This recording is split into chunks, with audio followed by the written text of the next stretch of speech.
3, j'ai vraiment pas de chance. Hein. Dès l'ouverture du festival, les centaines de joueurs petits et grands se sont vite mis dans la partie. Certains fans ont poussé très loin leur passion en incarnant leur personnage de jeu de rôle grandeur nature, même si le costume pèse 30 kilos. Généralement, j'incarne des personnages de type paladin, c'est-à-dire une armure lourde qui est plus axée sur la défense que sur l'attaque. L'univers de Daniel, le paladin, semble bien loin de celui des Amis du Tarot. Pourtant, ils s'amusent tous côte à côte dans le même esprit de jeu. Chacun va avoir un suspect, un lieu et une arme du crime. Autour de cette table, on est venu découvrir le best-seller de l'année 2015. Mysterium est une enquête policière, un mélange de Dixit et de Cluedo, un jeu collaboratif où l'on gagne tous ensemble. Continuer à débattre sur les derniers suspects qui n'ont pas été trouvés. Oui, comment ça s'appelle, un sextant? Bah peut-être, oui, mais c'est bizarre avec les chiffres. Ça réduit. Là, on dirait à la fin d'un sextant. Ouais.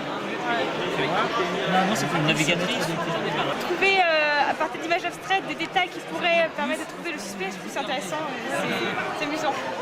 Amusant, une fois que l'on a compris les règles, les explications de jeu sont toujours un moment désagréable, mais il est obligatoire. Alors moins il dure longtemps, plus on est content. C'est ce type de jeu qui cartonne d'ailleurs en ce moment. Ou à 4 maxi, où ça va jouer en 10 minutes. Et ça, c'est ce qui marche vraiment le plus facilement. C'est ce qu'on appelle des jeux d'apéro.